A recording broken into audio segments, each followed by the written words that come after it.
Hello everyone. आप सब कैसे हैं? मैं उम्मीद करता हूं कि बहुत अच्छे होंगे और अपनी पढ़ाई को बहुत अच्छे से कर रहे होंगे। मैं Akash Kumar Bhadana ICT virtual classroom में आपका बहुत बहुत स्वागत करता हूं मेरे प्यारे बच्चों। जैसा आपको पता है कि हमारी 9th क्लास है और 9th क्लास में हम लोग देख रहे हैं सामाजिक एवं राजनीतिक विज्ञान का जो पार्ट नंबर हमारा 5 है उसको हम लोग पढ़ रहे हैं। क्लियर है? और हम लोग इसके अंतर्गत बात करेंगे लोकतांत्रिक अधिकारों की। अभी तक हम लोग इसके अंतर्गत एक लेक्चर अपना बहुत अच्छे से आपका कर पाए हैं। आज इसका दूसरा लेक्चर है और दूसरे लेक्चर के अंतर्गत हम लोग इसमें आपका बात करेंगे। अगर पहले लेक्चर के दौरान कोई भी आपको डाउट है, कोई भी आपको कन्फ्यूज़न है, कोई चीज़ आपको समझ नहीं आई है, तो आप मुझसे लाइव जुड़कर चैट के माध्यम से आप अपनी क्वेरी को, आप अपने प्रश्न को मुझसे पूछ सकते हैं, कोई भी स्कूल का कोई भी बच्चा। तो आज जो हमारे लोकतांत्रिक अधिकार होते हैं, कौन कौन से हमारे लोकतांत्रिक अधिकार हैं, क्या है लोकतांत्रिक आपकी प्रक्रियाओं को, उन सारी चीज़ों को हम लोग आपका समझ रहे थे। और आज हम लोग अपने इस आपका लेक्चर के अंतर्गत अपने चैप्टर को अंतिम रूप देंगे और साथ में हम लोग कुछ मोस्ट इंपॉर्टेंट जो आपके प्रश्न उत्तर हैं साथ में उनको भी करेंगे। क्लियर है? हम चलते हैं सीधा डिजिटल बोर्ड की तरफ। तो बच्चों देखिए, चैप्टर नंबर 5 हम लोग पढ़ रहे हैं लोकतांत्रिक अधिकार। तो इस लेक्चर के अंतर्गत जैसे ही हमने अपने चैप्टर को आपका प्रारंभ किया था, तो सबसे पहले हमने भूमिका पर अपनी नज़र रखी कि किस प्रकार की हमारी कुछ ऐसी लोकतांत्रिक संस्थाएं हैं जिनके ऊपर कायदे कानून को लागू करने की जिम्मेदारी हमारी सरकार ने या हमने अपना दायित्व बनाकर उनको सौंपा गया है। क्लियर है? इसको हमने देखा। और कुछ हमने ये भी पढ़ा, कुछ ऐसी संस्थाएं हैं जिनके माध्यम से काम होता है और सही ढंग से उनको चलाने का आप मान लीजिए कि कुछ ऐसी हमने अपने नियम यानी कि कानून आपके निर्धारित किए हैं जिसमें आपके लोकतांत्रिक अधिकारों का आपका वर्णन किया गया, उनको एक्सप्लेन किया गया है और उनको हमने आपका देखा है। जैसे हमने देखा है कि अधिकारों के बिना जीवन, कह रहे अगर किसी व्यक्ति का कोई अधिकार नहीं है तो उसका जीवन कैसा हो सकता है, आप इसकी कल्पना कर सकते हैं। मान लीजिए आप किसी देश में रह रहे हैं और उस देश में आपको स्वतंत्रता के साथ जीने का अधिकार ना मिले, गरिमा के साथ जीवन जीने का अधिकार ना मिले, अपने कार्य को स्वतंत्रता करने का अधिकार आपको ना मिले। क्लियर है? अपने धर्म की, अपने विचरण की आपको अगर ऐसे अधिकार नहीं मिले तो क्या फायदा आपके ऐसे जीवन का जिससे आप भयमुक्त समाज के बिना आप उसमें रह सकते हैं। अगर आपका समाज भयमुक्त नहीं है तो आपके जीवन का कोई मीनिंग नहीं बचता। तो यही सारी चीजें हैं और यही एक लोकतंत्र का मूलभूत आपके तत्व होते हैं जिसको आपका सरकार और हमारी संस्थाएं इन तरह का इन सारे अधिकारों को समझाने में, बताने में आपको कोशिश करती है कि जो हमारे अधिकार हैं उनसे हमें कोई नहीं वंचित कर सकता। जैसे मैंने आपको पहले भी बताया है कि जो हमारे मूल अधिकार हैं उन मूल अधिकारों के लिए हमारे पास सरकार का पूरा स्ट्रक्चर बना हुआ है कि हम किस प्रकार से अपने मूल अधिकारों की जानकारी ले सकते हैं, कैसे उनको हम लागू करें। अगर कोई उन मूल अधिकारों को हनन करता है तो कैसे हमारे पास न्यायालय है और न्यायालय में हमारी किस तरह की आपकी चीजें हैं, क्या व्यवस्था है, उन सब चीजों के बारे में हमको सारे अच्छे से हम लोगों को इसमें देख सकते हैं, आपका समझ सकते हैं। जैसे हमने सऊदी अरब के आपके नागरिकों के बारे में सुना कि सऊदी अरब में देखिए वहां राजा का शासन है, वहां कोई लोकतांत्रिक आपकी प्रक्रिया नहीं है। वहां कार्यपालिका, आपकी विधायी पालिका जो है, जो वहां का शासक है वो उससे बड़ी नहीं है। लेकिन अगर आप लोग लोकतांत्रिक देशों में देखेंगे तो आपको स्पष्ट रूप से पता चलेगा कि लोकतांत्रिक आपके देशों में संविधान सर्वोच्च है, संविधान से ऊपर कुछ नहीं है। वहां जितने भी नियम कानून हैं या कायदे बने हुए हैं वो सारे आपके संवैधानिक जो आपकी प्रक्रिया है उसी के अनुसार आपके चलते हैं और उसी के अनुसार आपके सारे नियम कायदे कानून क्या होते हैं, आपके फॉलो होते हैं। अब देखिए, अगर आप सऊदी अरब को देखेंगे तो सऊदी अरब में आप देखेंगे वहां एक वंश का शासन चलता है। किसका चलता है? जैसे मैंने कल आपको बता रहा था, एक वंश है, उस वंश का ही शासन चलता है। यानी कि उस देश का सबसे प्रमुख कौन है? एक खास वंश के लोग ही उसका शासन है। अब वही कार्यपालिका चुनते हैं, वही आपका विधायी चुनते हैं, वही क्या करते हैं, उन सबकी आपका नियुक्ति करते हैं। यानी कि वो आप देखेंगे तो वहां की सिस्टम से बड़ा उनका रूल है, यानी कि वो सिस्टम से बड़े पार्ट में है। आप इसको देख सकते हैं। अगर हम इसमें बात करें कि लोकतंत्र में अधिकार, तो कैसे अधिकार और किन अधिकारों की हम लोग बात कर रहे हैं, इसके विषय में आप लोग बहुत अच्छे से देख सकते हैं। तो उसके क्या अधिकार हैं और इन सारे अधिकारों को आपका सुनिश्चित करके रखा गया है। आपका किसी व्यक्ति के किस प्रकार से अधिकार हैं और कैसा इनको सुनिश्चित कर कर आपका रखा गया है, कैसे वो फैसला ले सकते हैं और किन किन चीजों पे वो अपनी चीजों को तैयारी से कर सकते हैं, उनको देख सकते हैं। ठीक है, और इन सब चीजों को आप लोग समझ सकते हैं कि कैसे उस तर्क पर, उन सब चीजों पर हम लोग आपका विचार करते हैं। आइए यहां से हम लोग आपका प्रारंभ करते हैं और इसको देखते हैं। थोड़ा सा पीछे से हम लोग शुरू कर लेंगे, कोई दिक्कत नहीं है, क्योंकि कुछ बच्चे नहीं थे शायद क्लास में, तो उसको भी हम लोग इसमें देखेंगे। देखिए, बात है अधिकार क्या है, कह रहे कि राइट्स हैं क्या। अधिकार किसी व्यक्ति का अपने लोगों, अपने समाज और अपनी सरकार से दावा है। दावा मतलब वो कर सकता है, जहां वो रह रहा है वो अपनी व्यक्ति से कर सकता है, अपने समाज से कर सकता है और अपनी सरकार से वो दावा कर सकता है। हम सभी खुशी से, बिना डर भय के और अपमानजनक व्यवहार से बचकर जीना चाहते हैं। देखिए, हम कैसे जीना चाहते हैं कि क्या हो कि हम बिल्कुल खुशी से रहें और किसी का डर भय हमारे बीच ना हो, और जो हमारा व्यवहार कैसा हो, हमारा बहुत अच्छा हो और कोई हमारा अपमानजनक हमारा व्यवहार ना हो। हम इस तरह से आपका जीना चाहते हैं। इसके लिए हम दूसरों से ऐसे व्यवहार की अपेक्षा करते हैं, यानी कि अगर हम ही चाहते हैं कि सामने वाला जो व्यक्ति होगा वो हमको क्या करे, व्यवहार से बहुत अच्छे से हमसे बात करे। अब देखिए, ऐसा नहीं है कि आप किसी संस्था में पहुंचे और आपको लग रहा है कि यहाँ पहुंचकर हमको खुशी महसूस नहीं हो रही है, अपमानजनक हमारा हो रहा है, तो ऐसी जगह आपको रहना, काम करना, तो वो एक घुटन सी हो सकती है बच्चों, और वो आपका राइट्स नहीं है। क्योंकि हर व्यक्ति का एक राइट्स है कि वो उसको सम्मान पूर्वक आपका गरिमा से अपना जीवन जिए। ठीक है, इसके लिए हम दूसरों से ऐसे व्यवहार की क्या करेंगे, अपेक्षा करेंगे, जिससे हमें कोई नुकसान ना हो, कोई कष्ट ना हो। उसी प्रकार हमारे व्यवहार से किसी भी को नुकसान नहीं होना चाहिए। अब देखिए, कैसी उपेक्षा रहेगी कि जिससे हमको कोई क्या ना हो, आपका नुकसान ना हो, और क्या ना हो, कोई आपका कष्ट ना हो, और इसी प्रकार हमारे व्यवहार से भी किसी को नुकसान नहीं पहुंचना चाहिए। ठीक है, ये सब चीजें आपको ध्यान में रखनी है। अब देखिए, इसलिए अधिकतर सभी संभव है जब हम अपने बारे में किया हुआ दावा दूसरों पर भी आसान रूप से लागू हो। अब कह रहे जो वादा हमने किया है, ऐसा नहीं केवल हमारे लिए ही हो, वो दूसरों के लिए भी सेम उतना एप्लीकेबल है। अगर आप चाहते हैं कोई हमारे व्यवहार से हमसे बात करे, हमें खुशी दे, इज्जत से बात करे और हमारे साथ गरिमापूर्ण चीजें हो, तो बच्चों आपको भी दूसरों के साथ वही चीजें करनी होंगी, तभी ये चीजें सब आपका बैलेंस में रहेगी। ये थोड़ा सा आपको ध्यान रखना होता है, और यही चीज है कि अगर आप ऐसे करेंगे तो एक अच्छे समाज का निर्माण हम लोग आपका मिलकर कर सकते हैं। देखिए, ऐसे अधिकार नहीं रह सकते जो दूसरों को कष्ट दें या नुकसान पहुंचाए। अब ऐसा भी नहीं कर सकते कि आपने ऐसे अधिकारों को रख दिया जो दूसरों को आपका कष्ट दे रहे हैं या उनको नुकसान पहुंचा रहे हैं, तो ये चीजें थोड़ी अलग हो जाती हैं। आप इस तरह के क्रिकेट खेलने के अधिकार का दावा नहीं कर सकते कि पड़ोसी के खिड़की के शीशे टूट जाएं और आपके अधिकार को कुछ ना हो।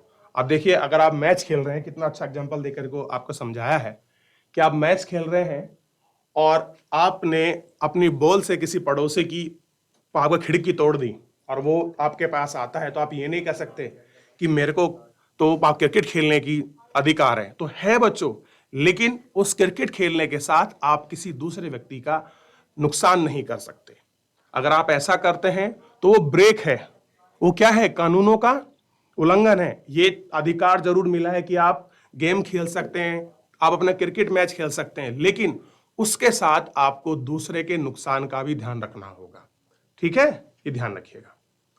और आपको अधिकार को कुछ ना हो जाए, और कह रहे हैं कि जो आपके अधिकार है उनको कुछ ना हो जाए।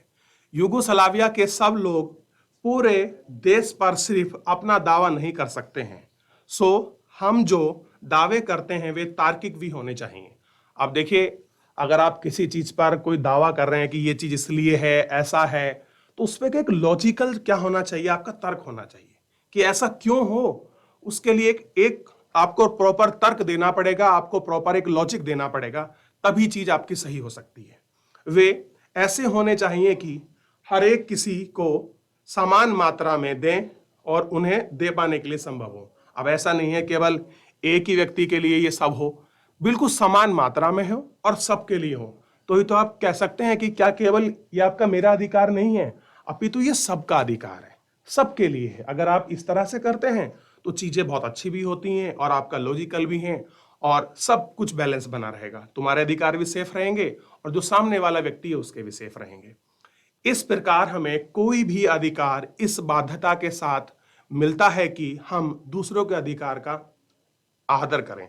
और देखिए, अगर कोई हमको ऐसा अधिकार मिल जाए और बाध्यता लगा दी जाए कि आपको दूसरों का आदर करें, तो चीजें थोड़ी अलग हैं। तो हमको क्या करना चाहिए?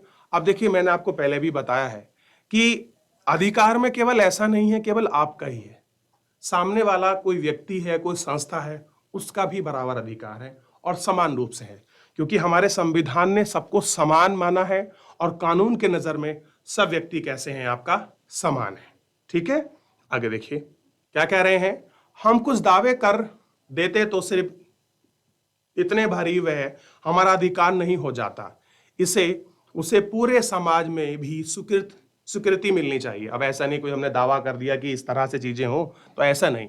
जो हमारा समाज है उस समाज में भी क्या मिलना चाहिए? उसकी स्वीकृति, यानी कि उसको एक्सेप्ट करे वहां का समाज, उसको स्वीकार करे, जिससे हम रह सकते हैं। हर समाज अपने आचरण को व्यवस्थित करने के लिए कुछ कायदे कानून बनाता है और कह रहे हैं कि कोई भी ऐसा समाज है वो चाहता है कि हम अपने समाज को व्यवस्थित करें, उसको मेंटेन रखें। उसके लिए वो क्या करता है? कुछ नियम या कायदे कानून बनाता है। एग्जाम्पल के रूप में आप समझिए कि आपके घर में, स्कूल में एक नियम होता है, एक कानून होता है, जिसके अनुसार ये सारी चीजें चलती हैं। अगर हम उनको व्यवस्थित करेंगे तो हर समाज में चीजें आपकी बनी रहेंगी और कायदे कानून से आपका चलेंगी। अब देखिए, समाज जिस चीज को सही मानता है, सबके अधिकार लायक मानता है, अगर उनको लग रहा है कि जो हम लोग राइट्स हैं वो सबके लिए हैं, बराबर हैं, समान हैं, उनको सही मानते, तो वो अधिकार क्या है? एक ही व्यक्ति के लिए है। ठीक है, आगे देखिए। इसलिए समय और स्थान के हिसाब से अधिकारों की अवधारणा भी बदलती रहती है। और कह रहे हैं कि अगर आप लोग देखेंगे, कहीं आपका समय है और स्थान है, इनके अनुसार भी क्या होती है कि बच्चों, जो हमारे अधिकार हैं उनकी भी जो स्थिति है वो आपकी चेंज होती रहती है। अगर एग्जाम्पल मैं आपसे कह दूं, अगर कहीं पर आपका मिलिट्री लॉ लगा हुआ है, क्या लगा है? मार्शल लॉ लगा है, तो आप ऐसे में ये नहीं कह सकते कि सर हमको ये वाला भी आपका राइट सही है, हमको ऐसे कर सकते हैं, हम ये कर सकते हैं। क्योंकि जब कोई आप विशेष आपका प्रोविजन लग जाता है तो कुछ आपके नियम या कानून या मान लीजिए जो आपके राइट्स हैं वो कम हो जाते हैं। कुछ ऐसी कंडीशंस हैं। क्लियर है? और एक टाइम के अनुसार में भी आपके फ्रेम में भी चीजें हो सकती हैं। क्लियर है? आगे देखिए, 200 साल पहले अगर कोई व्यक्ति कहता कि औरतों को वोट देने का अधिकार होना चाहिए तो उसे अजीब माना जाता। कह रहे कि अगर आज से 200 साल पहले कोई ये कहता कि जो आपकी महिला है वो उनको वोट देने का अधिकार होना चाहिए, तो बड़ा कैसा लगता? अजीब सा लगता, यूनिक नहीं होता, ऑड फील करते कि क्यों है ऐसा कि हम आपके महिलाओं को वोट देने का अधिकार दे रहे हैं। बच्चों, आपको पता होना चाहिए आज भी विश्व में बहुत सारी ऐसी कंट्रियां हैं, देश हैं, जहां पर आपको महिलाओं को वोटिंग राइट्स नहीं है। क्या नहीं है? वोट देने का अधिकार नहीं है। आप अगर सऊदी अरब में अभी देखोगे तो वहां क्या है? आपका वोट देने का जो अधिकार है वो अभी नहीं है। क्लियर है? कहां? वहां की महिलाओं को। अब देखिए, इसमें लिखा गया है कि आज सऊदी अरब में उनको वोट देने का अधिकार ना होना ही अजीब लगता है। जब समाज में मान्य कायदों को लिखत या पढ़े में लाया जाता है तो उनको असली ताकत मिलती है। यानी कि कोई कायदे कानून को अगर हम लोग लिखित में करते हैं तो जो कानून है उनको एक्चुअल में क्या मिलती है? पावर्स मिलती है। इसके बिना वे प्राकृतिक या नैतिक अधिकार ही रह जाते हैं। ग्वांतानामो के वे कैदियों को अपने दमन का विरोध करने का, उसे गलत साबित करने का सिर्फ नैतिक अधिकार है, पर इसके भरोसे से किसी ऐसे व्यक्ति को या संस्था के पास नहीं जा सकते जो उन्हें लागू कर सक देते हैं।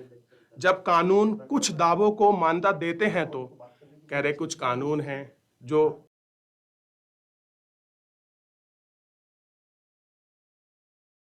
और मान्यता को क्या करते हैं, अधिकार देते हैं, ठीक है, और उनको लागू किया जा सकता, फिर हम उन्हें लागू करने की मांग करते हैं। या तो हम किसी को लागू कर देंगे, फिर कहेंगे वो चीजें आपकी लागू होनी चाहिए। अगर अन्य नागरिक या सरकार इन अधिकारों का आदर नहीं करते, यानी कि कोई ऐसा है, कोई आपकी सरकार है या कोई आपके नागरिक हैं, अगर उन अधिकार का आदर नहीं करते, उनका उल्लंघन करते हैं, तो हम उन्हें अपने अधिकारों का हनन कहते हैं।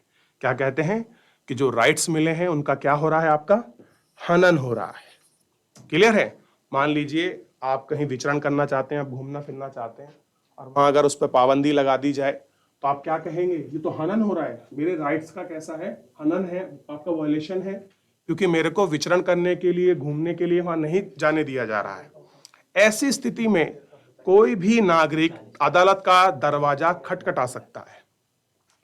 कह रहे कि अगर कोई ऐसी स्थिति होती है तो ऐसी स्थिति में क्या है कि कोई भी अगर वो आपका नागरिक है, वो क्या कर सकता है, न्यायालय का जो आपका दरवाजा है उसको खटखटा सकता है या अदालत आपका जा सकता है, अपने अधिकारों की रक्षा की मांग कर सकता है।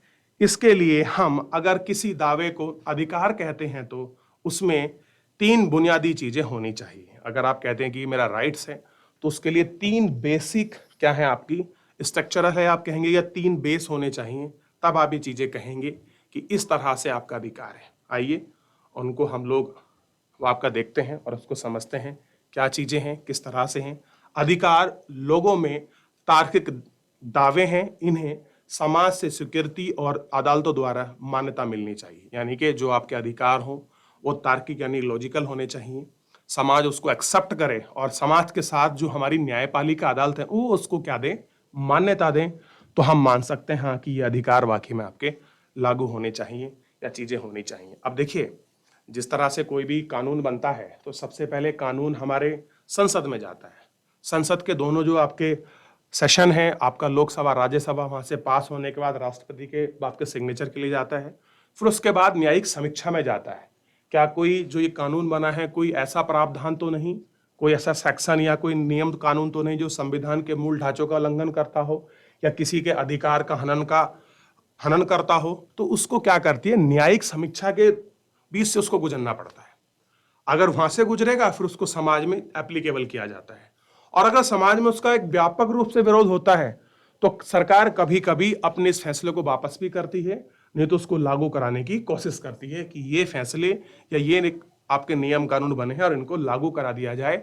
और ये जिम्मेदारी आपका, ध्यान रखिए, कार्यपालिका की होती है, क्योंकि विधायी पालिका तो अपने विधान बनाने के लिए बैठी है और कार्यपालिका उसको लागू करवाने के लिए बैठी है। अगर उसमें लागू कराने में कोई भी चीज ऐसी दिक्कत होती है, जो चीजें कुछ अलग हो रही हैं, तो उसके लिए फिर आपका न्यायपालिका उसको अपने आदेश या अध्यादेश जो कानून होते हैं वो उनके जरिए उनको बताती है। चलिए आगे देखते हैं। तो यहां तक जितना पढ़ा है अभी तक इस हमने अपना यूनिट में, कोई डाउट है, कोई आपकी क्वेरी है, कोई चीज समझ नहीं आई है, तो ऑप्शंस हैं आपके पास कि आप लोग लाइव जुड़कर चैट के माध्यम से आप अपने प्रश्न को, अपने डाउट को, अपनी क्वेरी को हम तक भेज सकते हैं मेरे प्यारे बच्चों, कोई भी। तो अभी तक जो हम लोग आपका पढ़ रहे थे एक बार वापस देखते हैं, समझते हैं क्या था। देखिए, अधिकार क्या है इसके विषय में पढ़ रहे हैं कि राइट्स क्या है, इसको हमने देखा था। फिर और हमने इसमें पीछे की तरफ जो हम लोग आपका पढ़ रहे थे कि लोकतंत्र में क्या अधिकार है, इसको हमने अभी तक इनको पढ़ा है और इनको समझा है। तो इतने में अगर कोई भी बच्चे का कोई ऐसा डाउट है या कोई चीज़ आपको समझ नहीं आ रही है तो मेरे प्यारे बच्चों, आप मुझसे लाइव जुड़कर चैट के माध्यम से आप अपनी क्वेरी को, आप अपने प्रश्न को आप मुझसे पूछ सकते हैं, कोई भी स्कूल का कोई भी बच्चा। ओके, चलिए आगे बढ़ते हैं। और ध्यान दीजिए बच्चों, आप लोगों को क्या करना है कि जो लेक्चर हम लोग आपको पढ़ाते हैं आप उसको बस एक बार घर जाकर एक बार रिवीजन कर लीजिए।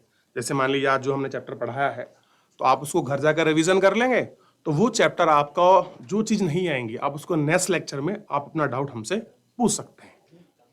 ठीक है, आगे देखेंगे। लोकतंत्र में अधिकारों का की क्या जरूरत है, कह रहे जो आप हमारा लोकतंत्र है, जो हमारी डेमोक्रेसी है, उसमें अधिकारों की क्या जरूरत है, इसको थोड़ा सा हम लोग आपका देखते हैं और इस पर हम लोग आपकी बात करेंगे। देखिए, लोकतंत्र की स्थापना के लिए अधिकारों का होना जरूरी है। कह रहे कि अगर आप लोकतंत्र को स्थापित कर रहे हैं तो लोकतंत्र में स्थापित होने के साथ साथ कुछ अधिकारों का होना भी क्या है, बहुत आपका जरूरी है। लोकतंत्र में हर नागरिक को वोट देने और चुनाव लड़कर प्रतिनिधि चुने जाने का अधिकार है। अब देखिए किस चीज का अधिकार है हमें सबको बच्चों, वोट देने का अधिकार है। और वोट के साथ साथ हम लोग आपका चुनाव भी लड़ सकते हैं, इस चीज का अधिकार भी हमको मिला हुआ है। लोकतांत्रिक चुनाव हो, इसके लिए लोगों को अपने विचार को व्यक्त करने की, राजनीतिक पार्टी बनाने और राजनीतिक गतिविधियों की आजादी का होना जरूरी है। कि आप अपनी पॉलिटिकल पार्टी बना सकते हैं, पॉलिटिकल एक्टिविटी कर सकते हैं, आप इसके लिए बिल्कुल फ्री हैं। ऐसा नहीं है कि आप पार्टी नहीं बना सकते, आप पार्टियों के माध्यम से या कोई ऐसी राजनीतिक आप गतिविधि नहीं कर सकते, तो ऐसा कुछ नहीं है। सारी चीजें आपके पास हैं और आपके पास सारे अधिकार जो हैं आपके पास हैं बच्चों। आगे देखिए, लोकतंत्र में अधिकारों की एक खास भूमिका भी है।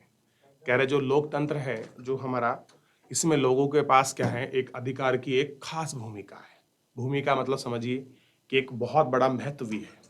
अधिकार बहुसंख्यकों के दमन से संख्यकों की रक्षा करते हैं। एक शब्द आया, ध्यान दीजिए, बहुसंख्यकों से अल्पसंख्यकों की रक्षा करते हैं।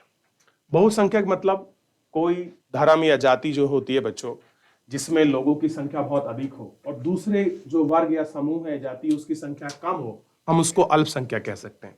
एग्जाम्पल के रूप में आप लोग क्या समझ लीजिए कि अगर हमारे आपका राज्य में अगर हिंदू पॉपुलेशन ज्यादा है और बौद्धिज्म यानी कि जो बौद्ध हैं वो कम है, अगर मैं इनमें से पूछूं कि बहुसंख्यक कौन से होंगे, तो आप कहेंगे कि बहुसंख्यक कौन होंगे, आपके हिंदू होंगे, और अल्पसंख्यक में कौन हो जाएंगे, आपके बौद्ध हो जाएंगे। तो ऐसे में कभी कभी ये डर रहता है कि बहुसंख्यक लोग अल्पसंख्यक लोगों पर हावी ना हो जाएं।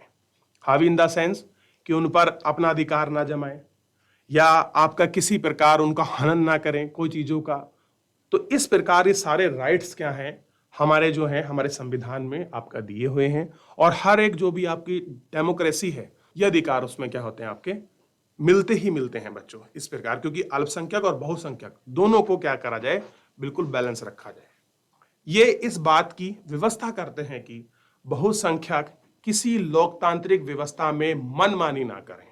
अब ऐसा ना हो कि ये कहने लगे कि हम तो संख्या में बहुत ज्यादा है और हमारी ही चलेगी, तो ऐसा नहीं कर सकते। क्लियर है? ठीक है। अधिकार स्थितियों के बिगड़ने पर एक तरह की गारंटी जैसा है। कह रहे क्या है ये, अधिकार की स्थिति बिगड़ने में कैसा है, गारंटी यानी कि सिक्योरिटी जैसा है। अगर कुछ नागरिक दूसरों के अधिकारों को हड़पना चाहते हैं तो स्थिति बिगड़ सकती है। ये मान लीजिए अगर कुछ नागरिक क्या करें, दूसरे के राइट्स को अगर हड़पते हैं, उसको कैप्चर करते हैं, तो ऐसे में क्या हो सकता है, जो स्थिति है यानी कि जो आपकी कंडीशन है वो आपकी बिगड़ सकती है। ठीक है, देखिए आगे देखिए, यह स्थिति आमतौर पर तब आती है जब बहुमत के लोग अल्पमत में आ गए लोगों पर अपना अपना प्रभुत्व कायम करना चाहते हैं। यानी कि कम संख्या वाले लोगों पर बहुसंख्यक लोग क्या करना चाहते हैं, अपना प्रभुत्व जो है कायम करना चाहते हैं। यानी कि उनको अपना दबाव रखना चाहते हैं या अपना मनमानी करने के लिए अपना अगर मैं कहूँ आम भाषा बोलचाल में, तो आपका उनको बेबस करना चाहते हो। ऐसी स्थिति में सरकार को नागरिकों के अधिकारों की रक्षा करनी चाहिए, लेकिन कई बार चुनी हुई सरकार भी अपने ही नागरिकों के अधिकार पर हमला करती है। यह संभव है वह नागरिकों के अधिकारों की रक्षा ना करके, इसलिए कुछ अधिकारों को सरकार से ऊंचा दर्जा दिलाने की जरूरत है। और कह रहे कभी कभी गवर्नमेंट भी ये काम कर सकती है कि जो नागरिक हैं उनके राइट्स को आपका कम कर सकती है या उनकी रक्षा नहीं कर सकती। तो ऐसा भी जरूरी है कि केवल नागरिकों से नहीं बल्कि सरकार से भी क्या हो, ये सिक्योरिटी या गारंटी आपको मिले। अब देखिए, जितने भी हमारे फंडामेंटल राइट्स हैं, जो हमारे मौलिक अधिकार हैं, वो व्यक्ति और राज्य दोनों के खिलाफ है। वो आपको व्यक्ति से भी आपके प्रोटेक्शन करते हैं और सरकार से भी क्या करते हैं, आपकी प्रोटेक्शन करते हैं, आपकी रक्षा करते हैं, ताकि सरकार भी उनका उल्लंघन ना कर सके यानी कि ऐसा नहीं है कि केवल नागरिक भी हैं, बल्कि सरकार के लिए भी ये सीमाएं, ये नियम कानून हैं कि वो भी क्या नहीं कर सकती, आपका ध्यान दीजिए, उनका उल्लंघन नहीं कर सकती है। ठीक, अब देखिए, अधिकांश लोकतांत्रिक शासन व्यवस्थाओं में नागरिकों के अधिकार संविधान में लिखित रूप में दर्ज होते हैं। यानी कि जितनी भी आपकी डेमोक्रेसी कंट्री हैं, उन डेमोक्रेसी कंट्री के अंतर्गत आपका जितने भी आपके राइट्स हैं वो कहाँ होते हैं बच्चों, ध्यान देना, आपका वो संविधान में आपके दर्ज होते हैं। ठीक है, ये आपको ध्यान रखना है। तो इतना हम लोगों ने पढ़ लिया कि लोकतंत्र में अधिकार की या जो अधिकार हैं उनकी क्या जरूरत है और उनकी क्यों जरूरत होती है, इसको थोड़ा सा आप लोग ध्यान रखेंगे। और अगर कुछ आपको लगता है कि सर ये चीजें हैं, इसमें ये पॉइंट्स हो सकते हैं, तो आप मुझसे वो पॉइंट्स भी आप लोग अपना शेयर कर सकते हैं बच्चों। अगर आपको लगता है कि सर इस डेमोक्रेसी में ये भी हमारे राइट्स होने चाहिए, तो वो आप मुझसे बता सकते हैं। ठीक है बच्चों, तो ध्यान रखना है आपको। आगे देखिए, अब आया इसमें बहुत ही आपका इंपॉर्टेंट पॉइंट है, इसमें पॉइंट 3, भारतीय संविधान में अधिकार, यानी कि जो इंडियन कॉन्स्टिट्यूशन है हमारा, उसमें जो राइट्स हैं उनकी हम लोग बात करेंगे बच्चों। देखिए, करें शुरू, ध्यान दे रहे ना सभी बच्चे पूरी तरह क्लास को। चलिए देखते हैं। विश्व के अधिकांश दूसरे लोकतंत्रों की तरह भारत में भी ये अधिकार संविधान में दर्ज है। अब कौन से अधिकार हैं, आइए उनको भी हम लोग पढ़ते हैं कि जो दूसरे देशों की जो आपका डेमोक्रेसी है उसी के समान कैसे हैं हमारे यहाँ भी जो राइट्स हैं उनको आपका मेंशन किया गया है। हमारे जीवन के लिए बुनियादी रूप से जरूरत अधिकारों को विशेष दर्जा दिया गया है। कह रहे हमारे जीवन के लिए जो आपके बुनियादी जो आपकी जरूरतें हैं उनको आपका विशेष दर्जा दिया गया है। उन्हें मौलिक अधिकार कहा जाता है। क्या कहते हैं इनको, मौलिक अधिकार कहते हैं, यानी कि फंडामेंटल आपका राइट्स इनको कहते हैं।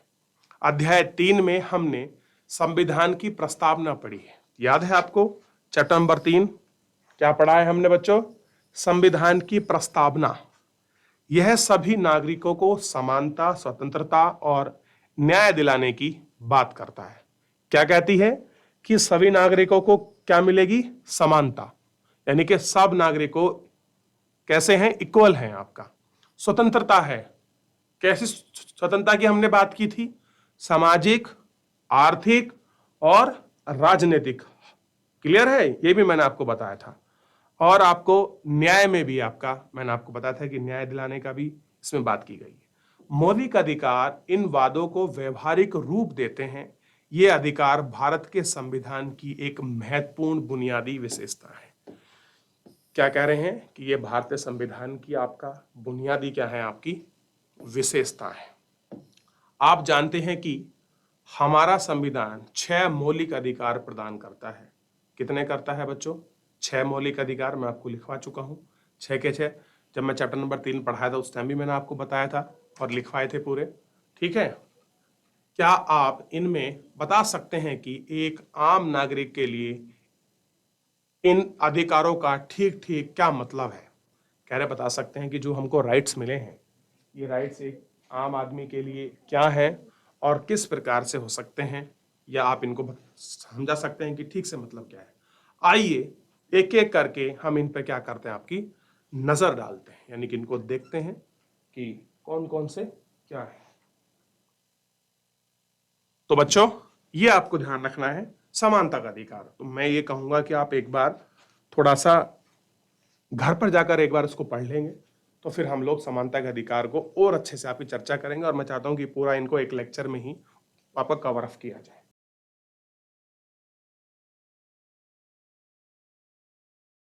तो बच्चों आज के इस लेक्चर के अंतर्गत हम लोगों ने लोकतंत्र में अधिकारों की क्या जरूरत है और संविधान में लोकतंत्र का क्या महत्व है और किस तरह से नागरिकों के जो अधिकार हैं वो आपके होने चाहिए, और प्रस्तावना में आपका किस प्रकार न्याय, समानता की बात की गई है और कैसे उनमें हमें बहुत सारे जो राइट्स हैं वो आपके दिए हुए हैं।